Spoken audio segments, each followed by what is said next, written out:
मैं पिछले 6 महीने से इसी कमरे में बंद पड़ा हूं।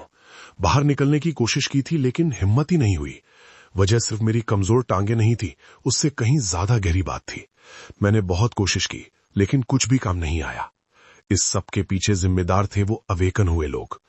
मुझे खुद नहीं पता क्यों, लेकिन कुछ लोग अचानक खास ताकतें पा लेते हैं और ठीक 24 घंटे बाद उन्हें सीधा किसी दूसरी दुनिया में भेज दिया जाता है। आज तक बहुत कम लोग वहां से जिंदा लौटे हैं। वापस आने के लिए उस दुनिया में 1 साल जिंदा रहना पड़ता है और वहां का समय धरती से 10 गुना धीरे चलता है। इसी वजह से कुछ गंदे लोग ताकत मिलने के बाद उन 24 घंटों में जमकर अपराध करते हैं। उन्हें लगता है वैसे भी दूसरी दुनिया में मरना ही है, तो धरती पर ही आखिरी 24 घंटे पागलपन में जी लेते हैं। ऐसा ही एक इंसान था जिसकी वजह से मेरे माँ बाप मारे गए और मेरी टांगें भी हमेशा के लिए बेकार हो गईं। अब पूरे 6 महीने बाद मेरे सामने भी एक अजीब सा सिस्टम आया। नीली सी स्क्रीन खुली और लिखा आया, मेरी ताकत का नाम अवतार है और 24 घंटे बाद मुझे भी दूसरी दुनिया में भेज दिया जाएगा। मेरे दिमाग में सिर्फ एक ही बात थी, मैं तो चल भी नहीं सकता। उस दुनिया में तो मैं पक्का मर जाऊंगा। वहां 10 साल कैसे जिंदा रहूंगा। मैं जाना नहीं चाहता था, फिर भी कपड़े पहन लिए, लेकिन सच ये था मैं जा ही नहीं सकता। तभी मेरे दिमाग में एक ख्याल आया, मेरी ताकत आखिर है क्या? क्या वो किसी काम की भी है? मैंने पूरी ताकत लगाई और अवतार को चालू किया और मेरे सामने मेरा ही एक हमशक्ल खड़ा हो गया। लेकिन ये सब बहुत अजीब था। मेरा दिमाग मेरे और उस हमशक्ल के बीच बट गया। एक साथ 2 लोगों की आंखों से देखना सिर घुमा देने वाला था। ऊपर से वो उल्टी गिनती 5 मिनट और भी डराने लगी।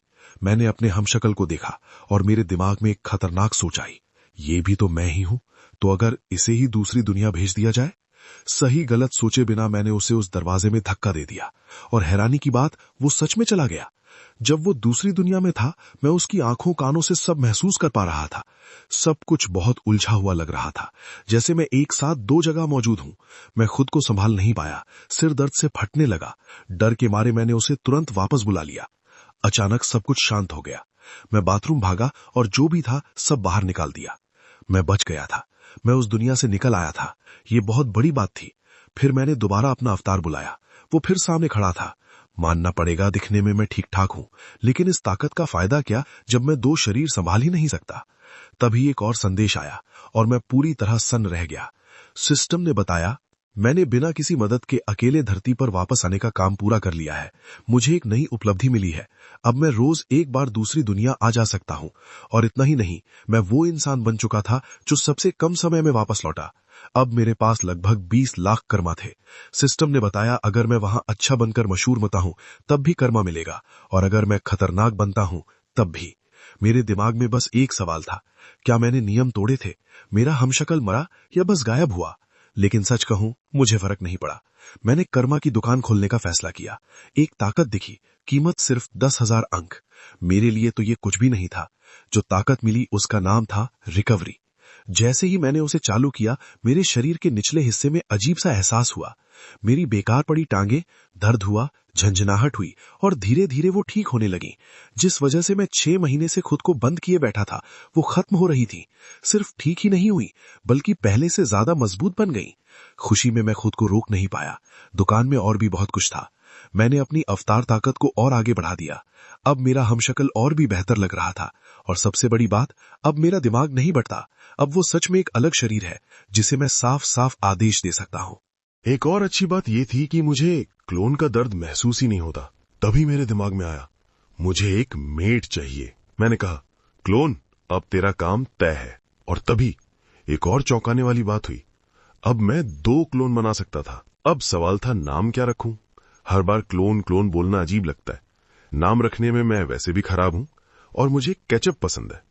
तो मैंने फैसला किया, पहले क्लोन का नाम होगा हांस और दूसरे का नाम होगा हाइंस। अब तुम दोनों काम पर लगो। एक जाएगा दूसरी दुनिया में घूमने और पता लगाने, और दूसरा घर साफ करेगा और ट्रेनिंग करेगा। और मैं सबसे जरूरी काम करने वाला था। मैं अपने क्लोन के शरीर का इस्तेमाल करके अपने अंदर के डर और ट्रॉमा को खत्म करना चाहता था। जब हाइंस बाहर गया और धूप देखी तो मुझे बिल्कुल भी घबराहट या डर महसूस नहीं हुआ। इसका मतलब साफ था, यह अवतार की कोई पैसिव ताकत थी, जिसे शायद माइंड कोर कहा जाता है। अब हर क्लोन की अपनी अलग काबिलियत थी। अब देखते हैं दूसरी दुनिया में हांस के साथ क्या हो रहा है। वहां एक जंगली जानवर ने उसकी गंध पकड़ ली थी और उसे लगा कि हांस एक बढ़िया शिकार बनेगा। एक पैंथर झपट्टा मारता है। हांस के पास सिर्फ एक छोटी सी तलवार थी। लड़ाई में मैं अच्छा नहीं हूं, लेकिन जब अपने असली शरीर के घायल होने का डर न हो तो लड़ना आसान हो जाता है। काफी मेहनत के बाद हांस ने आखिरकार उस पैंथर को मार गिराया। थोड़ा संभलने के बाद उसे पास में एक गांव दिखाई दिया। वहां एक गंजा आदमी मिला। उसने अपना नाम बताया, मैल्कम। वो उस गांव का मुखिया था। उसने कहा कि सफर करने वाले लोग यहां स्वागत योग्य हैं, और ये भी कहा कि अकेले सफर करने वाला लड़का जरूर मजबूत होगा। उसने ऑफर दिया कि हांस चाहे तो रात गांव में रुक सकता है और दिन में आगे जा सकता है। चलते चलते उस बूढ़े ने सवाल पूछे और समझ गया कि हांस दूसरी दुनिया से आया है। हांस को एक कमरा दिया गया। 6 महीने अकेले बंद रहने के बाद किसी से बात करके वो खुश था, लेकिन जब वो आराम से सो रहा था तभी एक अनजान आदमी कमरे में घुस आया। तभी सीन शिफ्ट होता है, घर पर वापस। वैसे मेरा असली नाम है श्योंग यून। मैं अपनी नई जिंदगी सेलिब्रेट कर रहा था, खाना खा रहा था और बगल वाले कमरे में हाइंस पूरी ताकत से ट्रेनिंग कर रहा था। तभी मैंने हांस से जुड़ने की कोशिश की और मुझे एहसास हुआ मेरा अवतार मर चुका था। यह कैसे हो सकता है? वो तो एक शांत जगह पर था। हांस के सारे स्टैट्स मेरे पास आ गए और उसकी यादों से साफ था, उसे मारने वाला वही बूढ़ा था, मैल्कम। वो उतना सीधा नहीं था जितना दिखता था। कुछ अजीब हुआ। जब मैंने अपने मरे हुए अवतार से दोबारा जुड़ने की कोशिश की तो मैं जुड़ गया। दूसरी दुनिया में मैल्कम और एक दूसरा आदमी कह रहे थे कि ये यात्री तो बस एक नॉर्मल इंसान था। वो बस किस्मत से रात में जंगल पार कर पाया। उसकी ताकत ज्यादा से ज्यादा एक एलीट स्केलेटन जितनी थी। तभी मुझे सच्चाई समझ आई। मैल्कम ने हांस को मारकर उसे अनडेड बना दिया था। अब मेरा अवतार एक स्केलेटन बन चुका था और उसी क्लास की ताकतें उसके पास थीं। आसपास देखने पर समझ आया ऐसा सिर्फ हांस के साथ नहीं हुआ था। ये सब धोखे से लाए गए यात्री थे। तभी एक आदमी कमरे में घुसा। वो वही था जो कल सराय में था। उसने स्केलेटन को घूर कर देखा। शायद उसे कुछ शक हुआ, लेकिन फिर उसने बस आदेश दिया। बाकी स्केलेटन्स के साथ उसे सही जगह पर जाने को कहा। एक अजीब ताकत ने हांस के शरीर को मजबूर कर दिया। हांस जानता था कि वो विरोध कर सकता है, लेकिन अभी ऐसा किया तो उसकी पहचान खुल जाती। इस क्लोन के पास मैना एफिनिटी की काबिलियत थी। इसी वजह से वो उस ताकत को महसूस कर पा रहा था जो उसे कंट्रोल कर रही थी। हांस को लगा वो इस ताकत को अपने काबू में कर सकता है। 1 हफ्ते तक चुपचाप घुसकर ट्रेनिंग करने के बाद हांस ने आखिरकार नेक्रोमैंसर की मैजिक सीख ली। अब वो एक अनडेड को कंट्रोल कर सकता था। हालांकि अभी पूरी तरह सही नहीं था। फिलहाल वो एक बार में सिर्फ एक ही अनडेड चला सकता था। तभी उसे एहसास हुआ कि वो चूहा फिर आसपास घूम रहा है। वो 1 हफ्ते से उसे पकड़ने की कोशिश कर रहा था। आखिरकार उसने चूहे को मार दिया और उसे ज़ॉम्बी बना दिया। अब इसी की मदद से वो कमरे से बाहर निकल सकता था और आसपास की जगह देख सकता था। सावधानी से आगे बढ़ते हुए एल्फ्रेड तैयार हुआ। तभी उसने एक आदमी को सुना जो शिकायत कर रहा था कि उसे बूढ़े के कहने पर कुछ जांच करनी है। वो आदमी ताला खोलता है। एल्फ्रेड के जरिए हांस सोचता है दूसरे गोदाम में क्या होगा। जहां वो गया, एल्फ्रेड चुपचाप उसके पीछे चला गया। अंदर पहुंचते ही छोटे जानवर ने एक बेहद डरावनी मौजूदगी महसूस की। हांस को साफ लगा ज्यादा पास जाना खतरनाक है। बाहर एक आदमी दूसरे की तारीफ करता है और पूछता है कि पकने की प्रक्रिया कब शुरू होगी। दूसरा जवाब देता है, हर बार बाहर जाता हूं तो मेरी जीवन शक्ति खींचती हुई महसूस होती है और मास्टर रोज वहीं फंसा रहता है। वो सोचता है इतनी सुरक्षा और इमारतें बनाने की जरूरत क्या है, आखिर हमला करेगा भी कौन। एल्फ्रेड सब समझ गया। जो उसने पहले देखा था वो इममॉर्टल किंग का टुकड़ा था। जानकारी के लिए उसने मन ही मन शुक्रिया अदा किया। अब सवाल था और जानकारी कहां से मिले। उसने अपना ध्यान गांव के मुखिया की जगह पर लगाया। एल्फ्रेड की परछाई धीरे धीरे गहरी होने लगी। जमीन की छाया में घुसकर वो चुपचाप आगे बढ़ा। मैल्कम बुदबुदाया, मैं सोच रहा था ये क्या है, पर लगा बस चूहा होगा। तभी एल्फ्रेड छाया से बाहर निकला। मैल्कम समझ गया वो पकड़ा जा चुका है। उसने जानवर के शरीर को देखा जो डार्क मैना से भरा हुआ अनडेड था। वो सोचने लगा, क्या ये चूहा अपने आप अनडेड बना या मैना की वजह से। एल्फ्रेड जमीन पर गिर पड़ा। उसकी छाया वाली हालत टूट गई। मैल्कम ने ठंडी आवाज में कहा, ये एक ही जगह है जहां डार्क मैना हद से ज्यादा भरा हुआ है। वो 2 आदमियों की तरफ मुड़कर पूछता है कि आज गोदाम की जिम्मेदारी किसकी थी। फिर ठंडी आवाज में बोलता है, मास्टर कौन है। एल्फ्रेड की बेजान लाश जमीन पर पड़ी रहती है। हैंड्स अंदर ही अंदर कसम खाता है कि वो इसका बदला जरूर लेगा। वो मन ही मन एल्फ्रेड से कहता है कि ऊपर से मेरा ध्यान रखना। तभी सीन शिफ्ट होता है। पूरा गांव ऊपर से दिखाया जाता है। एक आदमी एक इमारत से बाहर निकलता है और बड़बड़ाता है कि एक चूहा भाग गया। वो सारा दोष उस हरामी बूढ़े पर डालता है। वो एक अनडेड की तरफ उंगली करके चिल्लाता है, लाइन में खड़ा हो, तू अपनी जगह से बाहर है। फिर वो जमीन पर पैर पटकता है और गाली देता है, तुम सब कितने बेवकूफ हो।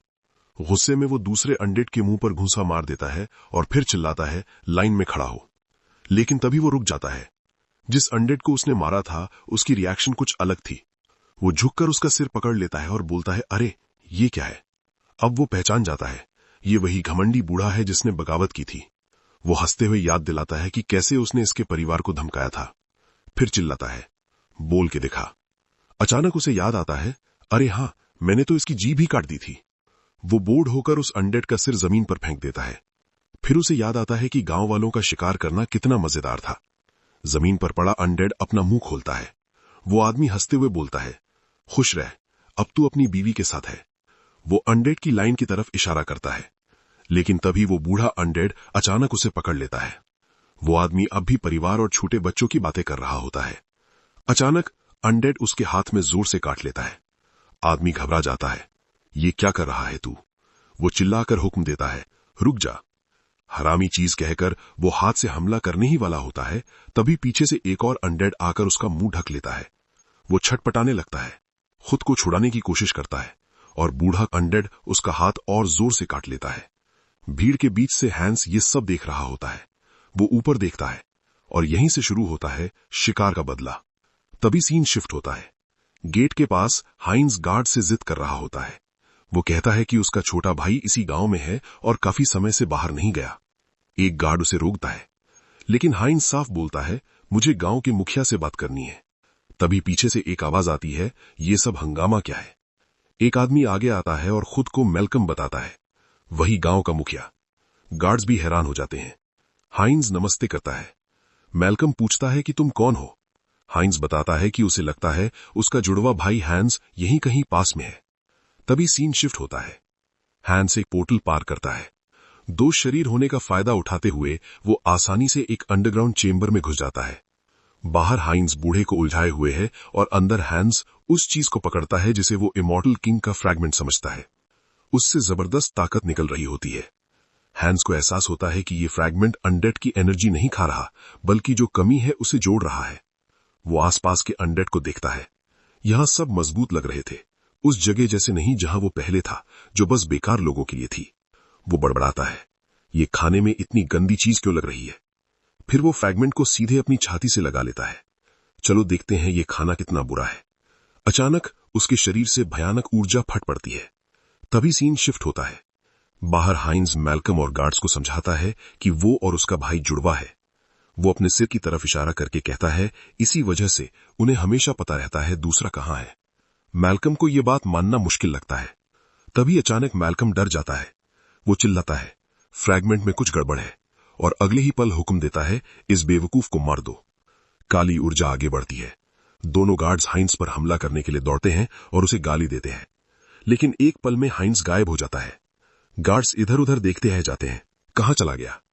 तभी सीन शिफ्ट होता है। अंडरग्राउंड चेंबर में हैंस के दिमाग में हजारों नेगेटिव ख्याल भर जाते हैं। वो सिर पकड़ लेता है। माइंड कोर एनर्जी को थोड़ा फिल्टर कर रहा था, फिर भी दबाव सहन से बाहर था। वो खुद से पूछता है, क्या कोई इंसान ये सब झेले बिना पागल हुए रह सकता है। फिर जमा हुई सारी ऊर्जा एक साथ फट पड़ती है। सिस्टम नोटिफिकेशन आता है, एंटिटी ने एवोल्यूशन की शर्तें पूरी कर ली हैं। वो बदल जाता है एक डेमोलिक इमॉर्टल विजर्ड में। उसका रैंक इमॉर्टल किंग के फ्रैगमेंट की वजह से और बढ़ जाता है। एक और नोटिफिकेशन आता है, स्किल प्राप्त हुई, मैलिग्नेंट विजडम, जो डार्क मैजिक का टैलेंट और नॉलेज देती है। तभी सीन शिफ्ट होता है। बाहर एक आदमी शिकायत कर रहा होता है कि जेफी नाम के बेवकूफ की वजह से सब गड़बड़ हो गया। तभी कोई पीछे से बोलता है, बेहुदा इंसान। वो तुरंत पहचान जाता है, मास्टर की आवाज है। वो हां में सिर हिलाता है और बोलता है कि फ्रैगमेंट ठीक है या नहीं वो चेक करेगा। वो खिड़की से चिल्लाता है, जेफी जल्दी फ्रैगमेंट चेक कर। फिर वो सेल के दरवाजे तक जाता है और दोबारा आवाज लगाता है, सुन रहा है। तभी अंदर से तेज रोशनी फटती है। वो चौंक जाता है। वो फिर जेफी को बुलाने ही वाला होता है कि उसके सामने कदमों की आहट आती है। अचानक कई अनडेड हाथ उसे पकड़ लेते हैं। हैंस अपने अनडेड के झुंड के साथ बाहर निकलता है और आराम से बोलता है, नमस्ते। क्या खूबसूरत दिन है ना? ये सुनते ही वो आदमी पूरी तरह सन्न रह जाता है। डर के मारे उसकी आवाज कांपती है। ये चीज असली कैसे हो सकती है? वो खुद को छुड़ाने की कोशिश करता है, अनडेड के हाथों को धक्का देता है और उन पर जादू चला देता है, उन्हें नर्क भेजने के लिए। लेकिन जादू हवा में ही बिखर जाता है, कुछ भी नहीं होता। वो आदमी समझ ही नहीं पाता कि आखिर हुआ क्या। अभी हैंस अपने फॉलोअर्स के साथ आगे बढ़ता है और शांति से बोलता है। ऐसे जवाब देना बदतमीजी होती है। वो अपने हाथ में जमा डार्क मैजिक को देखता है। शायद ये सब मैलिग्नेंट विजडम की वजह से था। उसे एहसास होता है कि सिर्फ डार्क मैजिक को देखकर ही उसे पता चल जाता है कि उसे इस्तेमाल कैसे करना है। दूर कहीं जोरदार धमाका गूंजता है। एक कदम आगे बढ़ते हुए हैंस अपने मौत के बच्चों को आगे बढ़ने का हुक्म देता है। फिर वो अपने अनडेड से कहता है, कोई भी भागने ना पाए, गांव के सारे इंसानों को मार दो। उसके आदेश पर अनडेड की भीड़ आगे बढ़ती है। हर तरफ तबाही फैलने लगती है। हैंस एक गिरे हुए अनडेड की तरफ इशारा करता है और सवाल करता है। तभी ऊर्जा से घिरा हुआ मैल्कम सामने आता है। वो बोलता है, तुझे तो एलीट स्केलेटन बनना चाहिए था। अब वो अपनी असली पहचान बताता है, एल्डर मार्कोस जियोकाली। वो पूछता है, इमॉर्टल किंग के फ्रैगमेंट के साथ तूने क्या किया? हैंस उसे घूर कर देखता है और बोलता है, काफी वक्त हो गया, मुझे याद है। वो आगे कहता है कि मार्कोस की वजह से उसका दिल छिन गया था। फिर वो अपनी छाती दिखाता है जहां एक नया कोर धड़क रहा था। वो कहता है, ये मैंने उसी मैंशन से लिया है। मार्कोस गुस्से से पागल हो जाता है, इतने घटिया शरीर में फ्रैगमेंट के लिए इस्तेमाल करने पर। वो चिल्लाता है, मर जा, और डेथ फिंगर नाम का जादू चलाता है। ऊर्जा की किरण हैंस की तरफ बढ़ती है। हैंस आराम से हाथ से उसका रोक लेता है। फिर बूढ़े से कहता है, बात करते वक्त हमला करना तमीज के खिलाफ है। मार्कोस चिल्लाता है, चुप रह। वो गुस्से में कहता है कि उस शरीर को पकाने के लिए उसने सब कुछ झोंक दिया था। वो कहता है कि वो सबसे ताकतवर बनने ही वाला था और ये सब किसी स्केलेटन के डेमोनिक बनने पर खत्म नहीं होना चाहिए था। फिर वो थॉर्न ऑफ डार्कनेस चलाता है। हैंस हमला देखकर सोचता है, ये तो बिगिनर के लिए हाई लेवल एन्चांटमेंट जैसा है। वो हमला झेल लेता है। मार्कोस घमंड से बोलता है कि फ्रैगमेंट सिर्फ इसलिए काम कर पाया क्योंकि उसे उसने खुद तैयार किया था। फिर वो धमकी देता है कि हैंस के शरीर को तोड़कर उसे एक्सपेरिमेंट बनाएगा। वो ब्रोकन एक्टोप्लाज्म नाम का जादू चलाता है। हैंस खुद को छुड़ाते हुए झुंझलाता है। हर चीज का नाम रखने की अजीब आदत है। वो चिल्लाता है, एल्फ्रेड के दुश्मन, अब मर ही जा। मार्कोस चौंक कर पूछता है, एल्फ्रेड? क्या तू किसी को जानता था या सब कुछ जानकर ही आया था? अचानक डार्क एनर्जी के कांटे अपने ही मालिक की तरफ मुड़ जाते हैं। मार्कोस अपने ही जादू से घायल हो जाता है। वो समझ जाता है कि हैंस बहुत तेजी से डार्क मैजिक सीख रहा है। वो बुदबुदाता है, क्या ये फ्रैगमेंट की ताकत है? अब वो फैसला करता है कि और वक्त बर्बाद नहीं करेगा। वो पैक्ट ऑफ डिस्ट्रक्शन शुरू करता है। तभी सीन शिफ्ट होता है। गांव के दूसरे हिस्से में एक हुड पहना आदमी अपने ही साथी पर पीछे से हमला करता है। घायल आदमी चिल्लाता है, तुझे क्या हो गया है? उसके शरीर से डार्क एनर्जी निकलती है। जिस आदमी को लगा वो चीख उठता है क्योंकि वही एनर्जी उसके अंदर से फट पड़ती है और आसपास फैल जाती है। मार्को से काला ताज उठाता है और चिल्लाता है, क्या डार्क मेजेस की आत्माएं खींची जा रही हैं? वो ताज अपने सिर पर रखता है। क्राउन ऑफ द ब्रोकन और resting place of death activate हो जाते हैं। हैंस उससे पूछता है, क्या तूने अपने फॉलोअर्स की आत्माओं की कीमत पर अपनी ताकत बढ़ाई? मार्कोस मान लेता है कि फ्रैगमेंट ने हैंस को बचाया, लेकिन फिर वो हुक्म देता है, ड्रेन्ड सूल्स की काली आग से इसे मार दो। मार्कोस की आंखें पूरी तरह काली हो जाती हैं, लेकिन वो खुद डार्क मैजिक से घायल हो जाता है। मार्कोस गिर जाता है। हैंस बोर होकर बोलता है, स्किल का नाम सुनते सुनते नींद आने लगी थी, चलो इसे खत्म करते हैं। वो पास जाकर मार्कोस को धन्यवाद देता है, तेरी वजह से मैं डार्क मैजिक सीख पाया।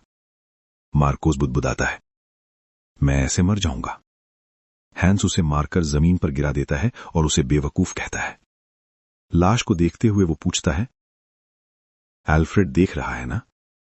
क्योंकि उसका बदला पूरा हो चुका था। फिर वो चांद की तरफ देखता है और मन ही मन कहता है, मेरे छोटे दोस्त, शांति से सो जाना। तभी सीन शिफ्ट होता है। रात में एक बड़ा सा कैसल दिखाई देता है। अंदर एक इंसान मूर्ति के सामने घुटनों पर बैठा प्रार्थना कर रहा होता है। वो सिर उठाती है। एक औरत वो हैरानी से देखती है। दरवाजा खोलकर वो बिशप मार्टिन को बुलाती है। वो कहता है, लगता है प्रार्थना खत्म हो गई। सेंट रेस्टर बोलती है, बाकियों से संपर्क करो। वो बताती है कि उसे पश्चिम से इमॉर्टल किंग के पुनर्जन्म के संकेत मिले हैं। ये सुनकर बिशप डर जाता है। वो तुरंत मीटिंग बुलाने भागता है। रेस्टर सोचती है, इमॉर्टल किंग का पुनर्जन्म सैकड़ों साल पहले पूरे महाद्वीप को तबाह कर चुका है। वो भौएं से कोड़ती है। खिड़की से बाहर देखते हुए बोलती है, मैं ऐसा दोबारा नहीं होने दूंगी। तभी सीन शिफ्ट होता है। लाशों को देखते हुए हैंस समझ जाता है कि उसकी अनडेड फौज को काफी नुकसान हुआ है। फिर उसे याद आता है, नेक्रोमैंसर होने का सबसे मजेदार हिस्सा यही है, लाशों से अपनी सेना फिर से भरना। लेकिन उससे पहले उसे अपने टूटे हुए हाथ का ध्यान रखना था। वो एक गिरे हुए स्केलेटन को देखता है जो रिपेयर के लिए काफी ठीक लग रहा था। वो पास पड़े दूसरे स्केलेटन की तरफ जाता है और उसका हाथ खींचकर उखाड़ लेता है। बोलता है, ये वाला ठीक लगा है। हंस अपनी सुपर रिकवरी स्किल चालू करता है और उस नए हाथ को अपने शरीर से जोड़ देता है। थोड़ा हाथ हिलाकर चेक करता है, सब कुछ परफेक्ट लग रहा था। वो सोचता है, क्या अब अपनी आर्मी फिर से भरनी शुरू करूं? वो जमीन पर पड़े एक शरीर की तरफ मुड़ता है और हुक्म देता है, मेरा सबऑर्डिनेट बन। मलिग्नेंट विजडम के हिसाब से वो अपनी ताकत उस शरीर में डालता है। इमॉर्टल किंग का फ्रैगमेंट भी उस जादू को सपोर्ट करता है। उसकी मैजिक शरीर में बची हुई ताकत को कंटामिनेट कर देती है, लेकिन उसी दौरान सोच के टुकड़े मिट जाते हैं और स्केलेटन टूटकर गिर जाता है। हंस कंफ्यूज हो जाता है, ये काम क्यों नहीं कर रहा? उसके बाकी अनडेड चुपचाप उसे देखते रहते हैं। कुछ बार कोशिश करने के बाद हंस को लगने लगता है कि अब उसे तरीका समझ आने लगा है। वो मार्कस की लाश को देखता है और अगला कदम सोचता है। वो सोचता है कि इस शरीर को सोल के साथ अनडेड बनाकर जानकारी निकाली जाए, लेकिन कुछ ऐसा होता है कि वो बीच में रुक जाता है। जब वो शरीर को उठाता है तो उसे पता चलता है इस बूढ़े के पास सोल ही नहीं है। उसकी छाती पर एक मैजिक सर्कल बना हुआ था। हंस समझ जाता है, सुरक्षा के लिए उसकी सोल पहले ही निकाल ली गई थी। वो लाश को नीचे गिरा देता है, लेकिन फिर सोचता है, सोल ना भी हो फिर भी इसका इस्तेमाल हो सकता है। नए प्लान के साथ वो तय करता है कि इसे एक हाई लेवल अनडेड बनाएगा जिसमें खुद की समझ और अच्छी फाइटिंग स्किल होगी। हंस प्रक्रिया शुरू करता है, शरीर में बची मैजिक पावर को कंटामिनेट करता है, फिर बची हुई सोच को हटाता है और एक नया ईगो डालता है। लाश हिलती है और एक डेथ सॉर्सरर बनकर उठ खड़ी होती है। वो अपने मास्टर के आदेश का इंतजार करता है। हंस हैरान रह जाता है, इसमें सिर्फ समझ ही नहीं, ये बोल भी सकता है। वो उसका नाम रखता है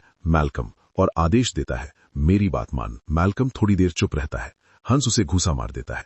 तभी मैल्कम जवाब देता है, हाँ। हंस नोट करता है कि इसे अपनी पिछली जिंदगी की कोई याद नहीं है, लेकिन वो फैसला करता है कि इसके किए अपराधों की सजा वो फिर भी देता रहेगा। वो मैल्कम को दोबारा बुलाता है। मैल्कम तुरंत जवाब देता है। हंस अपने नए सर्वेंट स्टाफ को उठाता है।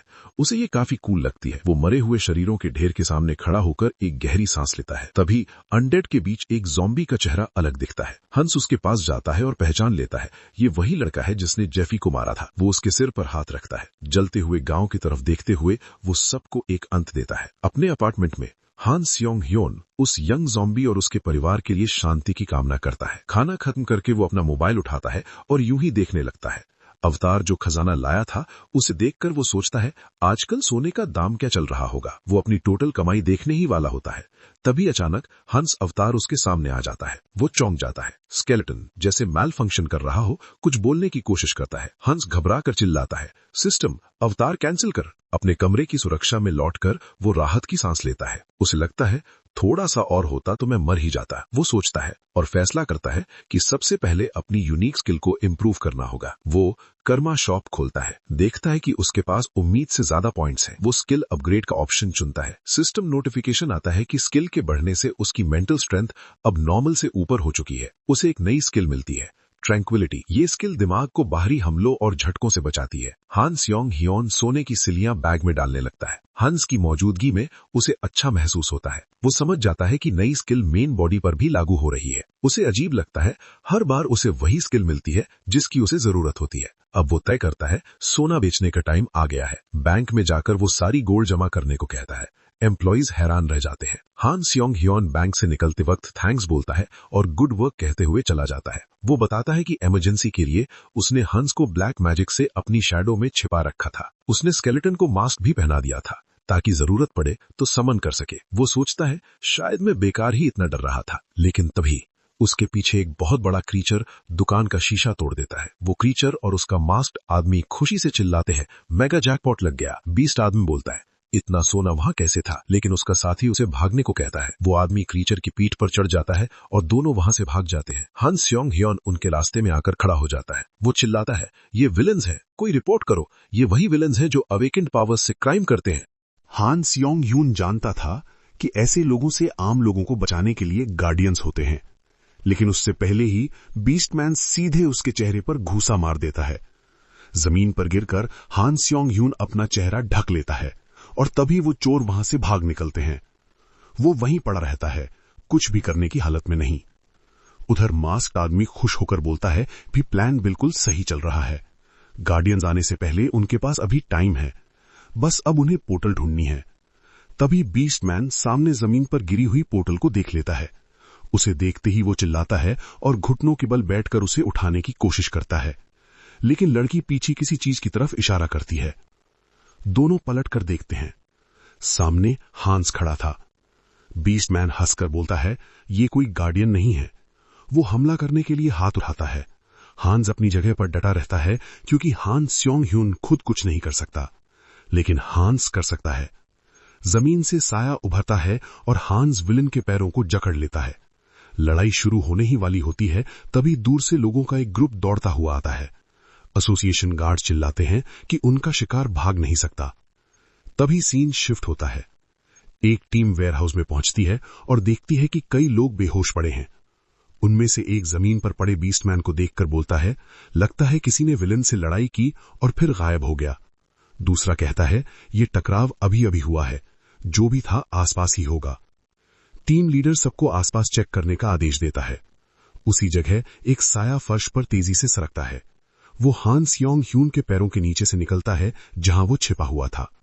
बाहर निकलते ही वो शरीर फैलाकर राहत की सांस लेता है। सड़क पर चलते हुए हान स्योंग ह्यून बुदबुदाता है, कभी कभी स्ट्रेस निकालना भी जरूरी होता है। तभी सीन शिफ्ट होता है। दूसरी तरफ हान स्योंग ह्यून का दूसरा अवतार हीन्स जोश में भरा हुआ खड़ा था। एक बड़े कैसल के गेट को देखते हुए वो बोलता है, आखिरकार मैं पहुंच गया। वो खुद से कहता है कि बूढ़ा मैल्कम झूठ नहीं बोल रहा था। गेट के सामने खड़े होकर वो घोषणा करता है, ये मेरी नई दुनिया में एंट्री है। लेकिन जैसे ही वो शहर के अंदर जाता है, उसे कुछ अजीब लगता है। वो सोचता है, यहां इतना सन्नाटा क्यों है। थोड़ा आगे बढ़ने पर उसे समझ आता है कि यहां कोई एंट्री चेक नहीं है और बाहर से आने वालों की किसी को परवाह नहीं। एक आदमी बच्चे से कहता है, मैंने तुझे चेतावनी दी थी। बच्चा और समय मांगता है। वो आदमी एक जवान औरत की तरफ मुड़कर बोलता है, 3 दिन में 2 सिल्वर कॉइन्स दे दे, वरना मजबूरी होगी। हीन्स ये सब देखता है लेकिन सोचता है, ये मेरा मामला नहीं है। लेकिन चलते चलते वो उसी लड़की से टकरा जाता है। लड़की तुरंत झुककर बार बार माफी मांगने लगती है। हीन्स उसे रोककर बुलाता है। वो पूछता है, क्या तुम्हें ये शहर अच्छे से पता है? मुझे एक गाइड चाहिए। लड़की हैरानी से पूछती है, आप कौन हैं? हीन्स 2 कॉइन्स दिखाते हुए बोलता है, मैं तुम्हारा फ्यूचर बॉस हूं। वो पैसे आगे बढ़ाकर कहता है, चलो काम की शर्तों पर बात करते हैं। तभी सीन शिफ्ट होता है। थोड़ी देर बाद लड़की दाडून एक इन की तरफ इशारा करती है। वो कहती है, रहने के लिए ये सबसे अच्छी जगहों में से एक है। वो उसे ओनर डायना से मिलवाती है और पूछती है, आपको पसंद आया? हीन्स एक कॉइन डाडून को देता है और कहता है, कल सुबह उठते ही मुझे ढूंढ लेना। बिस्तर पर लेटे हुए हीन्स सोचता है कि डाडून ही उसकी गाइड बनेगी। वो इसे एक अच्छा काम मान लेता है, लेकिन जैसे ही वो सोने की कोशिश करता है, वो बड़बड़ाता है, ये बिस्तर इतना खराब है कि नींद ही नहीं आ रही। उसे छींक आ जाती है। तभी बाहर से भी एक छींक की आवाज आती है। वो सोचता है, ये क्या था। खिड़की से बाहर झांकते ही वो चौंक जाता है। डाडून बाहर बैठी होती है और उसे गुड नाइट बोलती है। वो कंफ्यूज हो जाता है, सुबह होने से पहले ये यहां क्यों बैठी थी। तभी सीन शिफ्ट होता है। अगली सुबह खाना खाते वक्त वो उसे कहता है, अब इतनी सुबह मेरा इंतजार मत किया करो। डाडून खुशी से हाँ बोलती है। वो उसे डांटते हुए कहता है, मुझे औसी मत बुलाया करो। फिर उसके खाने की तरफ इशारा करके पूछता है, खाओगी नहीं? और अगर भूख हो तो और लेने को भी कहता है। डाडून मुस्कुराते हुए थैंक्स बोलती है और खाना ले लेती है। चलते हुए वो बताती है, इस शहर का नाम अजांथू है। ये थालिया किंगडम के पश्चिम में है। हीन्स देखता है कि ये जगह एक आम मिडीवियल शहर जैसी लगती है, लेकिन हर जगह फैला एक निशान उसका ध्यान खींचता है। वो दीवार को छूता है और समझ जाता है, ये रंग नहीं, खून है। डाडून थोड़ी हिचकती है। तभी हीन्स को पिछली रात की एक बात याद आती है। वो उससे पूछता है, क्या तुमने कल रात हिरन का सूप पिया था? लड़की हैरान होकर हाँ बोलती है।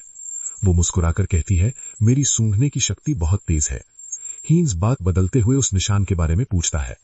डार्डन बताती है, ये वेरोलॉक ऑर्गेनाइजेशन का निशान है। हीन्स थोड़ी देर चुप हो जाता है। अचानक वो रुक कर बोलता है, यहाँ कुछ गंध आ रही है। डार्डन उत्साहित होकर बोलती है, ताजी बेक की हुई ब्रेड। वो दौड़ते हुए आगे बढ़ जाती है। खाने के बाद भी जगह रहती है। हीन्स पीछे से याद दिलाता है कि वो अभी खाकर आए हैं। तभी सीन शिफ्ट होता है। हवा एक अंधेरी सुनसान गली से गुजरती है। किसी को जबरदस्ती उस गली में घसीटा जाता है। जमीन पर खून की लकीर रह जाती है और अंधेरा और गहरा हो जाता है। कुछ दिन बाद हाइंस डाउन का इंतजार कर रहा होता है। उसे अजीब लगता है क्योंकि डाउन कभी लेट नहीं होती। तभी वही आदमी सामने आते हैं जिनसे उसकी पहले मुलाकात हुई थी। उनमें से जो लीडर लगता है वो मुस्कुराकर बोलता है, हम तुमसे थोड़ी बात करना चाहते हैं। हाइंस अपनी मुट्ठी में पकड़े कॉइन्स आगे बढ़ाता और कहता है, ज्यादा नहीं है, पर उम्मीद है शहर में शांति बनाए रखने में काम आएंगे। तभी हाइंस की नजर उनमें से एक आदमी की गर्दन पर जाती है। वही निशान जो उसने दीवारों पर देखा था। उसी पल उसे डाउन की बात याद आती है, गलियों में मत घूमना और जितनी जल्दी हो सके शहर छोड़ देना। फिर उसे एक और बात याद आती है। उन्हीं आदमियों में से किसी ने पूछा था, उन्होंने उस छोटे बच्चे को क्यों उठा लिया। सब बातें जुड़ने लगती हैं। हाइंस को समझ आ जाता है, शायद उन्होंने डायना को पकड़ लिया है। वो अचानक पलटकर चिल्लाता है, रुको। वो दखल देने का फैसला करता है और अपनी मुट्ठी कस लेता है। तभी एक जवान आदमी आगे बढ़ता और कुछ पूछने ही वाला होता है, लेकिन उसी वक्त डाउन दौड़ती हुई आती है और उसे पुकारती है। वो घबराई हुई उसे डायना ढूंढने को कहती है। आदमी सवाल करता है, हमारा भाई क्या जानना चाहता है। हाइंस बात बदलते हुए पूछता है, जो सिल्वर कॉइन्स दिए थे वो काफी थे ना। फिर वो खाली कॉइन पाउच दिखाता और कहता है, सब ले गए तुम लोग। हाइंस डाउन की तरफ मुड़कर डांटता है, इतनी देर से क्यों आई, आज खाने को नहीं मिलेगा। लेकिन डाउन बीच में ही बोल पड़ती है, मेरा छोटा भाई गायब हो गया है। उसकी आवाज कांप रही होती है। वो बताती है, खाने से वो थोड़ा ठीक होने लगा था, लेकिन अब कहीं नहीं मिल रहा। हाइंस को फिर उन आदमियों की बात याद आती है, बच्चे को उठाने वाली। वो पूछता है, क्या ये वेरोलैक था। डाउन सिर हिलाकर हाँ कहती है, मैंने उन्हें बच्चे को उठाने की बात करते सुना था। हाइंस उसे शांत करने की कोशिश करता है, अगर वो पैसे मांगेंगे मैं दे दूंगा। लेकिन डाउन चिल्ला उठती है, मेरे भाई एरन की जान चली जाएगी। उन्हें पैसे नहीं चाहिए, उन्हें खून चाहिए। हाइंस चौंक जाता है, खून क्यों। डाउन सच्चाई बताती है, ये शहर वैम्पायर्स के लिए खाने का गोदाम है। तभी सीन शिफ्ट होता है। कहीं और एक साया हवा में फैली डार्क मैना की गंध महसूस करता है। छत पर खड़ा वो सोचता है, क्या इमॉर्टल किंग के फ्रैगमेंट को लेकर अंदरूनी लड़ाई हुई थी। वो बुदबुदाता है, मैं तो उसके पकने का इंतजार कर रहा था। वैम्पायर मुस्कुराकर बोलता है, मुझे नहीं पता किसे फायदा हुआ, लेकिन मुझे पता है वो लोग कहां गए। मैं उन्हें जल्दी पकड़ लूंगा। तभी सीन शिफ्ट होता है। हाइंस डाउन से वैम्पायर्स के बारे में पूछता है। एक साया पुष्टि करता है, शहर में वैम्पायर्स मौजूद हैं। डाउन बताती है, वेरोलैक समेत सारी ऑर्गेनाइजेशंस वैम्पायर्स ही चलाते हैं। वो रोते हुए कहती है, यहां से कोई भी भागे जिंदा नहीं बचता। हम बस हर दिन जिंदा रहने की कोशिश कर रहे थे। आखिर में वो टूटकर कहती है, मैं और मेरा भाई यहीं मर जाएंगे। तभी हाइंस उसके चेहरे को पकड़कर चिल्लाता है, होश में आओ, हमारे पास ज्यादा वक्त नहीं है। वो पूछता है, क्या तुम्हें पता है उन्होंने तुम्हारे भाई को कहां ले गए होंगे। डाउन को यकीन नहीं होता, क्या तुम सच में मदद करोगे। वो कहती है, अकेले जाना बहुत खतरनाक है। हाइंस बस शांत आवाज में कहता है, चिंता मत करो, मैं बेवकूफों को तड़पाने में एक्सपर्ट हूं। और यहीं से शुरू होता है उस बदकिस्मत लड़की की मदद का मिशन। तभी सीन शिफ्ट होता है। एक टैवर्न में एक आदमी मेज पर कॉइन्स फेंकता है, सब कुछ दांव पर। उसका साथी पूछता है, इतने पैसे कहां से आए। वो हंसकर कहता है, आज एक टूरिस्ट को लूटा था। तभी दरवाजा जोर से टूटता है। हाइंस अंदर घुसाता है। आदमी खड़ा होकर चिल्लाता है, तो कौन है।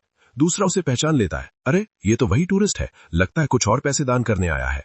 एक और आदमी ताना मारता है, क्या और दान देने आया है। लेकिन बाहर का गार्ड पहले ही गिर चुका था।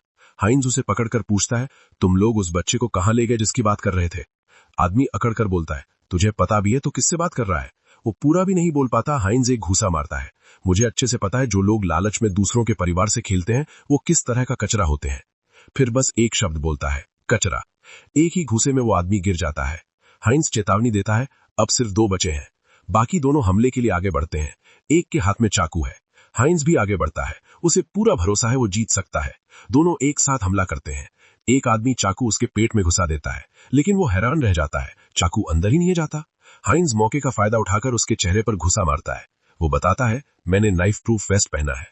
आखिरी आदमी कुल्हाड़ी लेकर हमला करता है, लेकिन वार एक बैरियर से रुक जाता है। वो चिल्लाता है, ये क्या है। हाइंस उसकी कलाई पकड़ता है और उसे जमीन पर गिरा देता है। तीनों ढेर। हाइंस अपने इक्विपमेंट को देखते हुए सोचता है, अच्छा हुआ मैं काफी मैजिक आइटम्स लाया था। सब जमीन पर पड़े हैं। वो सोचता है, क्या ये खत्म हो गया? शायद मैं ज्यादा सामान ले आया। तभी सीढ़ियों से और लोग उतरते हैं।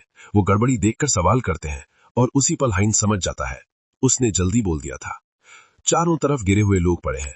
वो सांस संभालता और सोचता है, इतने ज्यादा क्यों है?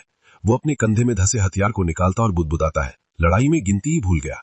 फिर वो आखिरी होश में पड़े आदमी की तरफ मुड़ता है। हाइंज उस आदमी के सिर पर पैर रखकर पूछता है, तुम लोगों ने जिस छोटे लड़के को उठाया है वो कहां है? आदमी मना कर देता है और धमकी देता है, तुझे इसका पछतावा होगा। वो कहता है कि तुम्हें मारने के लिए तुम्हारा बॉस अभी किसी भी पल आ सकता है। हाइंज शांति से जवाब देता है, जानकारी देने के लिए धन्यवाद। फिर ठंडी आवाज में बोलता है, अब अपनी जान की चिंता कर। हाइंज एक कमरे में घुसता है और एक लड़के से पूछता है, क्या तुम एरन हो? लड़का डर कर कोने में सिमट जाता है और छोड़ देने की भीख मांगने लगता है। हाइंज धीरे से उसके पास जाता है और उसे शांत करते हुए कहता है, डरो मत, तुम्हारी बहन ने मुझे भेजा है तुम्हें बचाने के लिए। लड़का पूछता है, आप मेरी बहन को जानते हो? हाइंज कहता है, चलो बाहर चलते हैं, मैं सब समझा दूंगा। लेकिन बाहर निकलने से पहले ही खिड़की पर एक बहुत बड़ा चमगादड़ आकर बैठ जाता है। एक भारी आवाज गूंजती है, मेरे रेस्टोरेंट में मेरे खाने को छूने की हिम्मत किसने की? फिर वही आवाज दोहराती है, खाते वक्त मुझे डिस्टर्ब करने वाला कौन है? अचानक एक वैम्पायर उनके सामने आ जाता है। वो पूछता है, क्या तुम ओडेसिटी ओथ से हो? फिर एरन की तरफ देखकर सवाल करता है, क्या ये तुम्हारा भाई है? और चेतावनी देता है, हमसे टकराने का अंजाम अच्छा नहीं होता। हाइंज एरन को अपने पास खींचता है और जवाब देता है, मैं बस एक टूरिस्ट हूं जिसे लूटा गया था और मैंने इस बच्चे की मदद करने का फैसला किया। वैम्पायर को यह जवाब बिल्कुल पसंद नहीं आता। वो खून को मैनिपुलेट करते हुए कहता है, मुझे छोटे बच्चों का खून ज्यादा पसंद है। वो हमला करता है और चिल्लाता है, तुझे यहीं मरना होगा। हाइंज एरन को पकड़कर चिल्लाता है, भागो। उसका हाथ आग से घिर जाता है। वो वैम्पायर की गर्दन पकड़कर चेतावनी देता है, अगर पास आया तो तू भी जिंदा जलेगा। फिर पूरी ताकत से उसे दूर फेंक देता है। हाइंज एरन को चिल्लाकर कहता है, भागो और पीछे मत देखना। वैम्पायर जमीन पर पड़ा हंसता है, अच्छा डॉज किया। वो उठते हुए कहता है, तू मेरी सोच से तेज है, और आगे बढ़ते हुए बोलता है, डिनर से पहले ये अच्छा वार्म अप होगा। हाइंज फिर चिल्लाता है, भागो एरन, कुछ भी हो वापस मत आना। वैम्पायर के हमले को हाइंज अपनी तलवार से रोकता है, लेकिन वैम्पायर दूसरा हाथ बढ़ाता है। उसके पंजे हाइंज की छाती में घुस जाते हैं। वैम्पायर बोलता है, तेरा शरीर मजबूत है और रिकवरी भी तेज है, लेकिन ताकत का फर्क बहुत ज्यादा है। हाइंज समझ जाता है, अगर वैम्पायर खेल नहीं रहा होता तो वो अब तक मर चुका होता। हवा में लटका हुआ हाइंज फैसला करता है, यूं चुप नहीं मरूंगा। वो घूसा मारता है, लेकिन वैम्पायर उसे रोक लेता है। वैम्पायर हंसकर कहता है, मेन कोर्स का थोड़ा सा हिस्सा ले लूंगा। गर्दन पकड़ते हुए बोलता है, ये बेकार की लड़ाई यहीं खत्म होती है। वो काटने ही वाला होता है। हाइंज सोचता है, अगर ताकत में फर्क है तो एक ही रास्ता है, साथ मरना। अचानक हाइंज का पूरा शरीर आग में घिर जाता है। वैम्पायर चौंक जाता है, क्या ये कोई मैजिक आइटम था जो तू छुपाए बैठा था? वो पीछे हटता है। हाइंज को याद आता है, जब वो गिरा था तो उसने शराब को फर्श पर फैलते देखा था, तभी उसे आइडिया आया था। वैम्पायर गुस्से में चिल्लाता है, क्या तू सच में मेरे साथ मरना चाहता है? आग में घिरा हुआ हाइंज पूरी ताकत से उसे दूर धकेल देता है। वैम्पायर ताना मारता है, कमजोर मांस का टुकड़ा। लेकिन हाइंज अचानक सिर से जोरदार टक्कर मारता है। वैम्पायर जमीन पर गिर जाता है। हाइंज चिल्लाता है, ये गौरमे खाना तेजी से रिकवर भी करता है, और फिर दहाड़ता है, मुझे खाने का मन नहीं है। घायल वैम्पायर रुकने की भीख मांगता है। तभी एक भयानक आग का विस्फोट पूरे इलाके को निगल लेता है। जलते हुए शहर के बीच एक टावर अब भी खड़ा रहता है।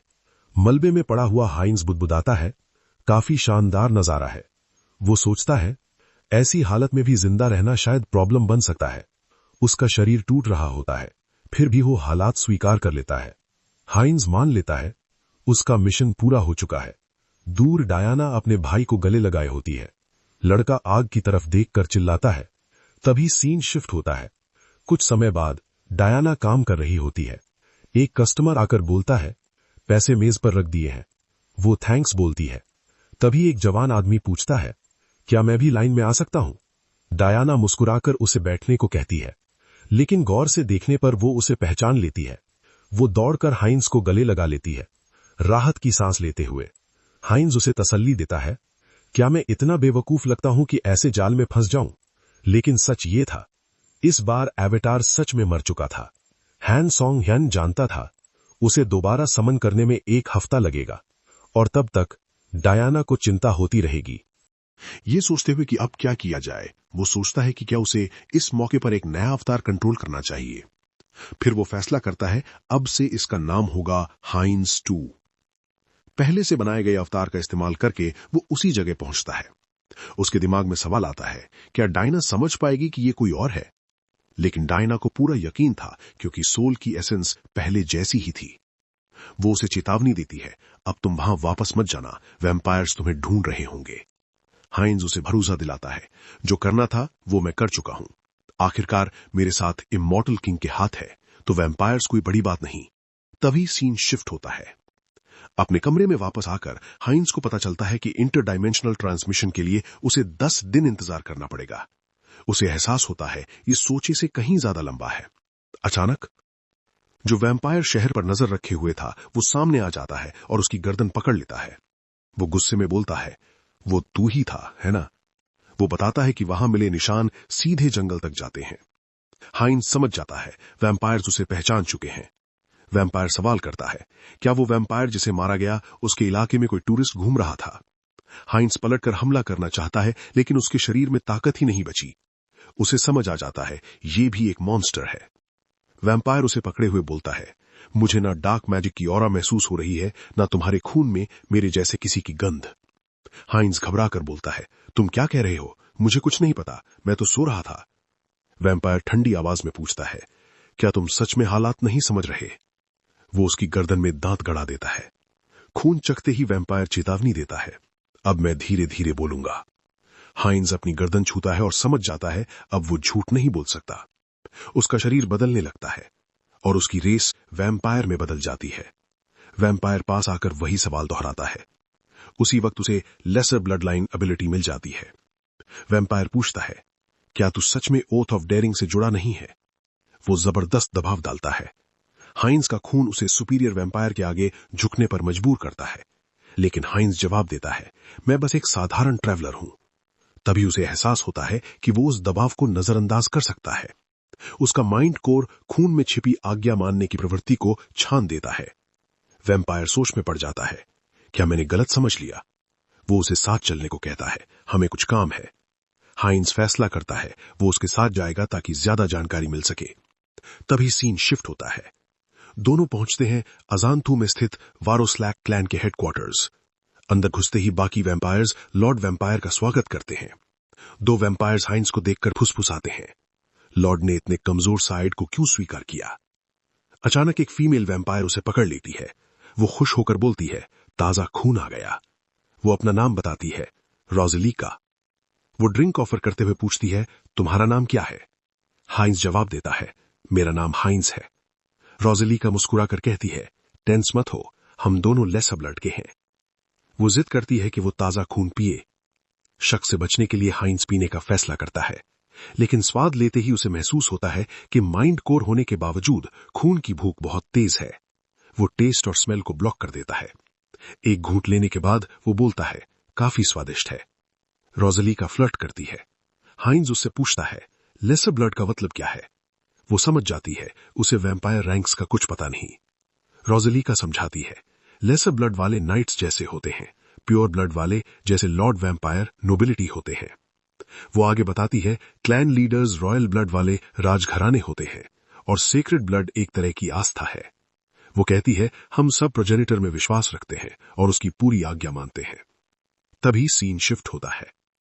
ऊपर बैल्कनी से लॉर्ड वैम्पायर सबका ध्यान खींचता है।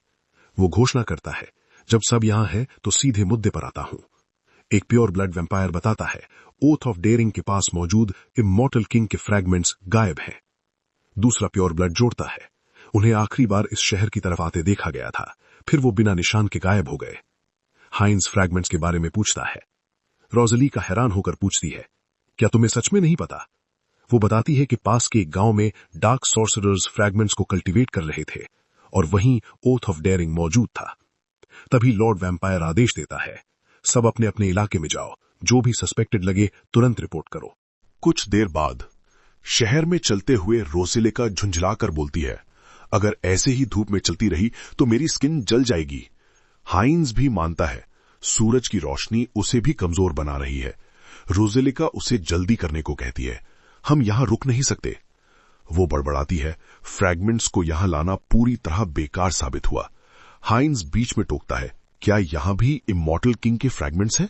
रोजेलिका सर हिलाकर जवाब देती है, हां, डार्क सॉर्सरर्स अपने फ्रैगमेंट्स को वैम्पायर्स के फ्रैगमेंट्स के साथ मर्ज करने वाले थे। हाइंस समझ जाता है, ये तो किस्मत की बात है, शायद कोई प्योर ब्लड वैम्पायर फ्रैगमेंट्स की रक्षा कर रहा है। वो रोजेलिका को पकड़कर कहता है, मुझे फ्रैगमेंट्स की लोकेशन जाननी है। रोजेलिका हंस देती है, मुझे क्यों पता होगा ऐसी चीजों के बारे में।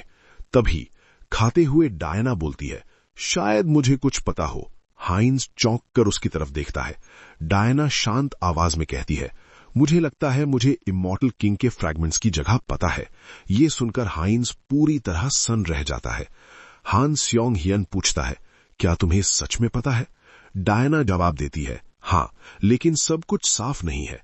ये काफी पुरानी बात है। करीब 1 साल पहले डायना कब्रों की सफाई का काम करती थी। हर शुक्रवार वैरोलैक ऑर्गेनाइजेशन के लोग एक स्टोन चेंबर में जाते थे। उस जगह के अंदर से बहुत भयानक और बुरी गंध आती थी। हान स्योंग हियन समझ जाता है, ये जगह जांच के लायक है। वो डायना को धन्यवाद देता है, कहता है, बाकी सब मैं अकेले संभाल लूंगा, तुम लोग छुप जाओ। लेकिन डायना उसका हाथ पकड़ लेती है। वो उसे रोकती है। उसकी आंखें सिकुड़ जाती हैं। तुम्हारी गंध आज कुछ अलग है। हान स्योंग हियन समझ जाता है, उसकी नाक को धोखा नहीं दिया जा सकता। वो सच्चाई बता देता है और उसे भरोसा दिलाता है वो उसे किसी भी हाल में मुसीबत में नहीं डालेगा। वो कहता है, चिंता मत करो। डायना अब भी उसका हाथ पकड़े रहती है। वो धीरे से कहती है, अगर हालात बिगड़े तो मेरा खून पी लेना, बस ज्यादा मत करना। हान स्योंग हियन उसके सिर पर हाथ रखता है और बोलता है, तू बहुत ज्यादा बोलती है। फिर कहता है, बस इतना काफी है, अब मुझे सिर्फ उस जगह का रास्ता चाहिए जहां से वो भयानक गंध आती है। तभी सीन शिफ्ट होता है। रात के सन्नाटे में एक कब्रिस्तान से चीखें गूंजती हैं। एक चेंबर के अंदर एक आवाज हुक्म देती है, खड़ा हो, सीधा खड़ा हो। टियापोल घायल आदमी के पास आता है। वो पूछता है, मरना चाहता है? फिर ठंडे स्वर में कहता है, अगर मैं तलवार से एक वार करूं तो तुझे शांति से मरने दूंगा। घायल आदमी तलवार कसकर पकड़ता है और हमला करता है। तभी टियापोल के हाथ से काली टेंड्रिल्स निकलती हैं। वो आदमी के पूरे शरीर को जकड़ लेती हैं और हर जगह छेद कर देती हैं। उसका शरीर पूरी तरह सूखने लगता है। टियापोल बोर होकर बोलता है, ये बहुत उबाऊ है। वो लाश को हवा में लटकता छोड़ देता है। एक सर्वेंट को बुलाकर हुक्म देता है, इस कचरे को साफ करो और कोई मजबूत बलि लाओ। सर्वेंट जवाब देता है, जी लॉर्ड टियापोल। वो लाश को घसीटते हुए ले जाता है। तभी वो रुककर पूछता है, वहां कौन है? अचानक स्केलेटन्स का एक झुंड उस पर टूट पड़ता है। टियापोल पलटकर चिल्लाता है, ये गंदे कॉप्स यहां कैसे घुस आए? वो अपने सर्वेंट्स को हुक्म देता है, इन घिनौनी चीजों को खत्म कर दो। एक बड़ा स्केलेटन आगे बढ़ते सर्वेंट को कुचल देता है। जमीन पर कांटों की एक बैरियर बन जाती है। टियापोल खुद को बचाने की कोशिश करता है। फंसकर वो पूछता है, ये क्रीचर क्या है? क्या ये ओथ ऑफ ओडेसिटी का नेक्रोमैंसर है और ये यहां तक पहुंचा कैसे? हांस शांति से उसके सामने खड़ा रहता है। टियापोल समझ जाता है, ये बोलेगा नहीं। वो ठंडे स्वर में कहता है, कोई फर्क नहीं पड़ता, जब सिर्फ तुम्हारा सिर बचेगा तब सवाल करूंगा। टियापोल हमला करता है। एक स्केलेटन उसके वार से पूरी तरह टूट जाता है, लेकिन वो स्केलेटन दोबारा रीजेनरेट होने लगता है।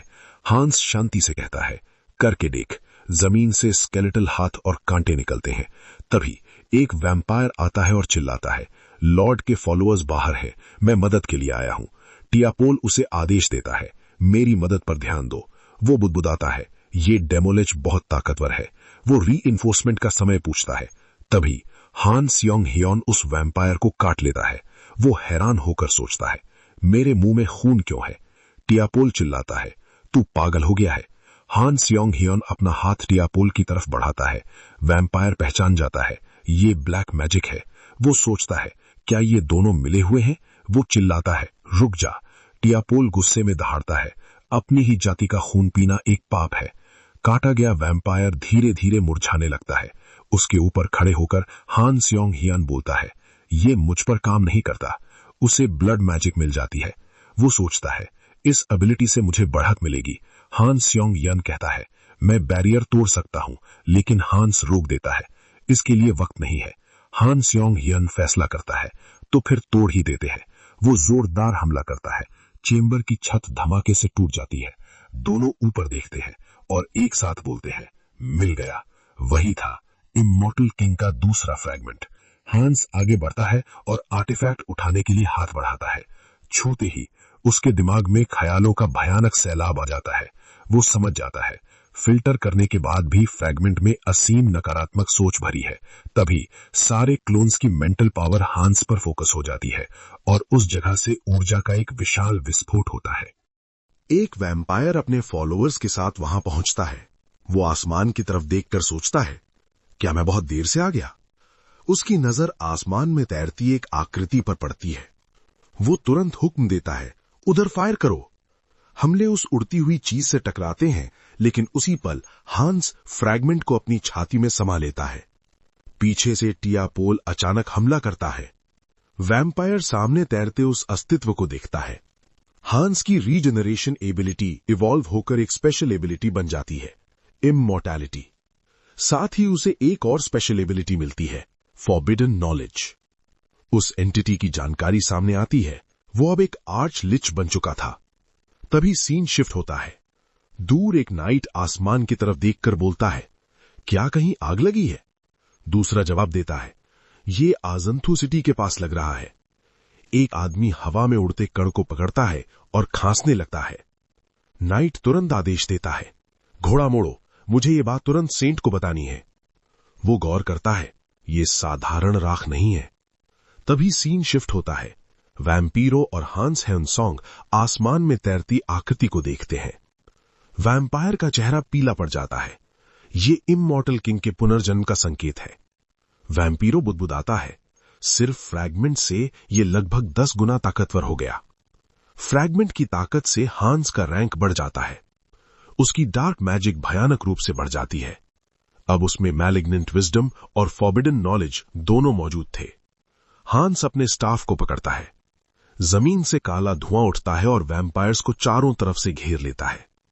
वैम्पीरो हैरान होकर सोचता है, ये कोई चाल है? इसका प्लान क्या है? उसका एक आदमी चिल्लाता है, हमें यहां से निकलना होगा। लेकिन तभी एक साया उसका हाथ पकड़ लेता है। वैम्पीरो पलटकर देखता है, उसका आदमी हवा में उछाल दिया गया था। अचानक चारों तरफ सायों का जाल बन जाता है। वैम्पीरो हर दिशा से भीदा जाने लगता है। हांस ठंडी आवाज में बोलता है, तू बाकी प्योर ब्लड से ताकतवर है, लेकिन अब तू सिर्फ एक खून की थैली है। वैम्पीरो कांपते हुए पूछता है, क्या तूने पूरा फ्रैगमेंट ही निगल लिया? वो अगला सवाल करता है, इतनी सारी बुराई तो अकेले कैसे झेल पाया? हांस जवाब देता है, बस यही जानना था। फिर कहता है, क्योंकि मैं अकेला नहीं हूं। तभी वैम्पीरो के पीछे एक और साया उभरता है। हान सॉन्ग ह्योंग गिरे हुए वैम्पायर के ऊपर खड़ा होता है। सिस्टम नोटिफिकेशन आता है, एंटिटी ने ग्रोथ की शर्तें पूरी कर ली हैं। उसकी लीनिएज प्योर ब्लड में इवॉल्व हो जाती है। हान सॉन्ग ह्योंग संतुष्ट होकर बोलता है, अगर मैं अपनी ही जाति को खाऊं तो और तेज इवॉल्व कर सकता हूं। वो कसम खाता है, मैं सारे वैम्पायर्स को निगल जाऊंगा। तभी सीन शिफ्ट होता है। बचे हुए वैम्पायर्स जंगल में इकट्ठा होते हैं। रोसलिका कहती है, अगर पेरिटा यहां होती तो हम इतनी आसानी से नहीं हारते। दूसरा वैम्पायर चेतावनी देता है, इस दुश्मन को हल्के में मत लेना। पेरिटा जमीन पर पड़े निशानों को देखती है। वो नोट करती है, यहां मैजिक की मात्रा असामान्य है। वो फैसला करती है, ये दुश्मन बहुत ताकतवर है। सूरज निकलने लगता है। पेरिटा कहती है, हमें मेन बेस लौटना होगा और रीइंफोर्समेंट मांगना होगा। तभी सीन शिफ्ट होता है। हान सॉन्ग ह्योंग गांव की गलियों में भागता हुआ दिखता है। एक आदमी शहर में जान बचाकर भाग रहा होता है। छुपते हुए वो बुदबुदाता है, जो वैम्पायर्स खुद को भगवान समझते थे वो एक पल में मारे गए। वो पछताता है, मैंने उन पर भरोसा क्यों किया। तभी एक साया उसके पीछे आता है और उसका हाथ पकड़ लेता है। शहर में चीखें गूंजती हैं। हांस वोरोलैक के बचे हुए लोगों से निपट रहा होता है। तभी सीन शिफ्ट होता है। हाइंस मर्चेंट्स को हायर करता है ताकि डायना के बच्चों को सुरक्षित शहर से बाहर ले जाया जा सके। अलाव के पास बैठकर वो खाना बनाता है और उसमें थोड़ी मिर्च डालता है। वो स्पेशल स्टेक दोनों बच्चों को देता है। एक लड़का बोलता है, बहुत स्वादिष्ट है। हाइंस मुस्कुराकर कहता है, अच्छे से खाओ। वो देखता है शहर की मुसीबत से दूर बच्चे अब काफी बेहतर लग रहे हैं। वो पूछता है, क्या तुम्हारे अंकल की ला पलास के ईस्ट में दुकान है? लड़का हां में सिर हिलाता है। वो डरते हुए कहता है, पता नहीं वो हमें अपनाएंगे या नहीं। हाइंस भरोसा दिलाता है, चिंता मत करो। एक पल के लिए हाइंस को एहसास होता है वो बच्चों से जुड़ गया है। उन्हें छोड़ना उसे बुरा लगेगा। वो सोचता है यहां आने के बाद वो काफी बदल गया है। कितने समय बाद उसने ऐसा कुछ महसूस किया था। तभी बच्चे उसे पुकारते हैं। लड़की पूछती है, आप ठीक हैं या शुगर लो हो गई है? हाइंस हंसकर जवाब देता है, मैं ठीक हूं।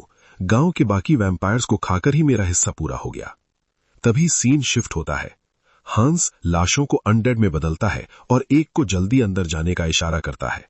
वो कहता है, ये जगह कमाल की है, लगता ही नहीं खत्म होगी। हांस सोचता है अगर और रिसर्च की तो शायद अर्थ पर भी सबस्पेस खुल सके। तभी पोर्टल की तरफ एक हमला आता है। वो सीधे एंट्री गार्ड स्केलेटन को लग जाता है। एक फीमेल वैम्पायर आगे आती है। वो पूछती है, अब भी हमारे शहर में घूम रहा है? फिर ताना मारती है, तू हमें बहुत हल्का समझ रहा है। वो खुद को पहचान कर आती है, ओवोरे वास्कुलाक, एक ट्रू ब्लड वैम्पायर। वो पूछती है, क्या तू सच में ओथ ऑफ ओडेसिटी से है? हांस हल्की मुस्कान के साथ जवाब देता है, इसे तारीफ समझो। मेरा नाम हांस है और हां, मैं ओथ ऑफ ओडेसिटी का गर्व से सदस्य हूं। लेकिन वैम्पायर हंस देती है, झूठ। हमारे हाइडआउट पर हमला हुआ और तू इममॉर्टल किंग का फ्रैगमेंट चुरा ले गया। वो ठंडी आवाज में कहती है, अब फर्क नहीं पड़ता, और आगे बढ़ते हुए बोलती है, किसी भी हालत में आज तू मरेगा।